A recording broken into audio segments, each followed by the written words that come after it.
Hey everybody, welcome back. So what do water bottles and climbing have in common? Is it for doing pee-pee? Well, in today's episode, let's send it. Let's find out. Roll the intro. Oh yeah, I don't have I don't have an intro for regular episodes. Anyway, so what we're gonna do is we're gonna turn this into a knot protector. I'm gonna show you what that is, why it is, and how it is. And if you guessed it was for doing pee-pee in, well, you're right. Climbing and bottles are it's very important to do pee-pee in. Now, the inquiring mind might be asking, why do you want to pee in the bottle? Just, whip it out and go pee into the air. It's nice. Well, the thing is, you see, winds blow in mysterious ways on big walls. Sometimes it blows straight up. And if you're trying to do pee-pee into the wind, it doesn't work. So if you are using a bottle for that, I would suggest probably a Gatorade bottle. They have those big mouths. Makes things a little bit easier. And then different episode. So let me show you. Let's get you on the table. Let me show you how this works. Okay, so when would you need this bottle knot protector? Well, you're going to need it when you're hauling. What are you going to be hauling most likely? A haul bag. So systems could vary a lot on haul bags. The Metolius haul bag, these straps that you're going to be hauling on could be like offset where one's shorter, and the reason for that is because when everything's docked and everything, if it's shorter, you could have like a beaner on here like this, and then you could quickly unclip it, and that'll help you like get into the bag more when it's like open like this. You can reach in the bag, dig in there, get your Cliff Bar. It's all the way at the bottom. You know how that is. So that could be a different setup, and that could always change the length of your bottle and stuff, which we're going to take a look at. And then some people add swivels and things into the system. That could also change the length of everything. As for the knot, you could do a figure 8, but the figure 8 might cinch down super duper tight, and it might be a real pain to get off. So another knot you could do is a bowline, as long as it's backed up properly. What else could you do? I've seen people do a unfinished 8, which is basically a bunny ears figure 8, except you just don't finish it. So you need a little bit more extra rope, like 6 inches or something like that. You go to make your figure 8. You stick your bunny ears in. This is where you'd stick your bunny ears in, like this. Goes in there, right? But what you would do for a bunny ears figure 8 is you pull these ears up, and then you loop this whole thing around.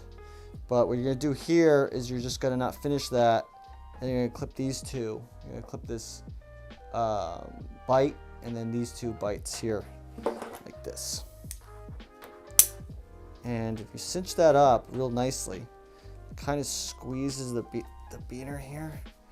Makes it very tight. Nice finish. Let's see.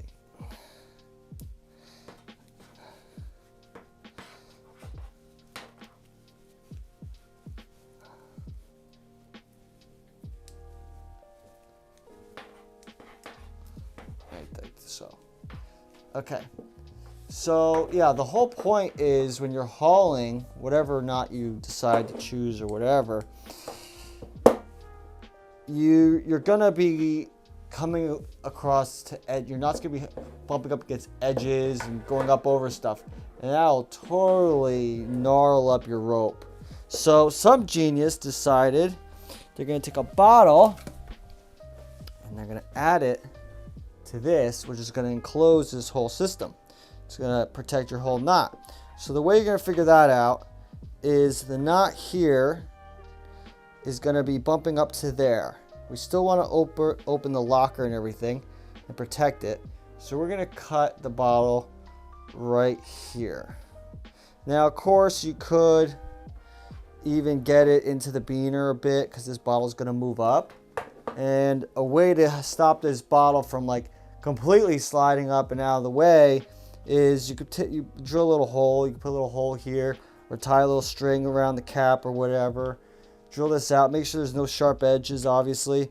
Then you can attach like a little accessory cord, and then just tie the bottle down. You can tie it to this to somewhere in the knot or somewhere around the beaner or something like that.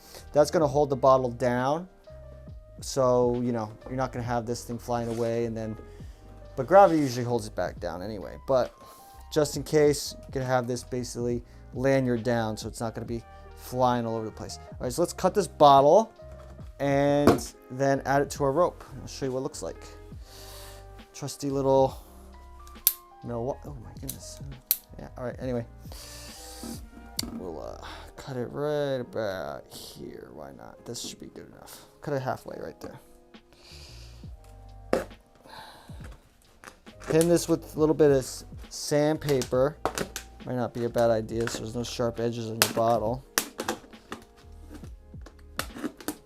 Now for a knot protector bottle, you're not going to want to use something that's particularly wide mouthed, because you don't want the knot poking out through or something like that, because there's actually going to be, this gets jammed around a lot of rocks and stuff, and you don't want it to somehow, your knot to slip over and then gnarl up the rope and stop the whole reason why you made it. So I gotta tie this again. Imagine me feeding it through the whole rope to get to over here, just so I don't have to tie this knot again. Anyway, that'd be really silly. Some things I think about sometimes. So chuck the cap. Don't need the cap. I mean, don't chuck the cap. Go recycle the cap. Okay. Let's do a regular figure eight.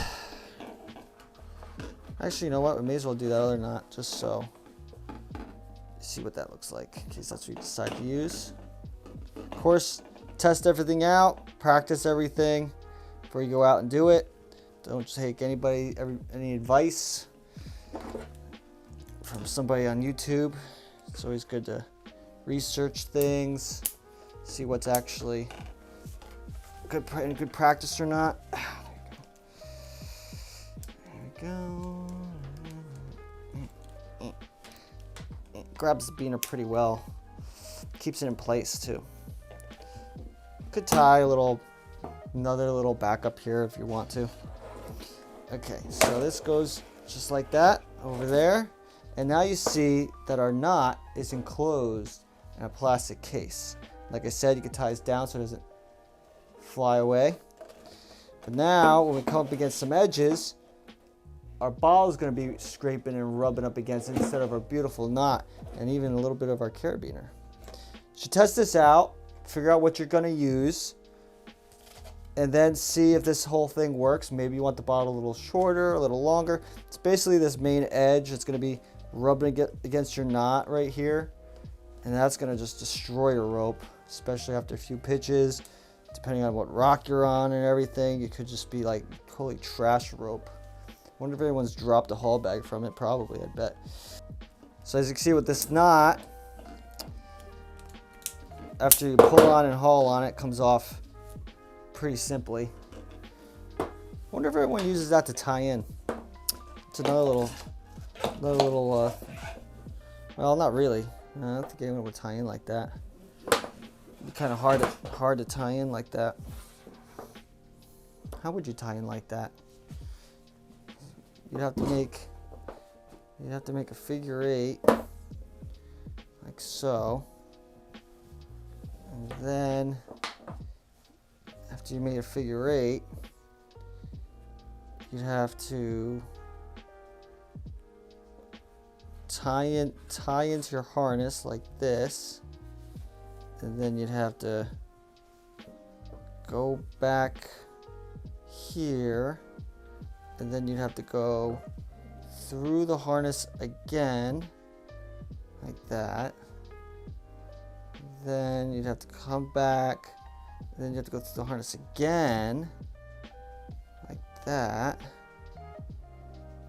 and then you'd have to go back around and all the way through. Huh. Interesting. I wonder if anybody ever does that. Well, I hope you enjoyed that. Like, comment, subscribe, and I also got some new merch here. Don't fail. So check out the store, bigclimbers.com. I got some New stuff popping up on there all the time. Check it out. Pick up yourself some freshies. Hit our Discord up. Join the party over there.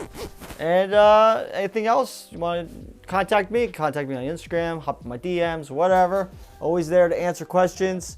Discord's a great place for all kinds of questions to get answered. Josh Perry, climb out here. See you in next week's episode.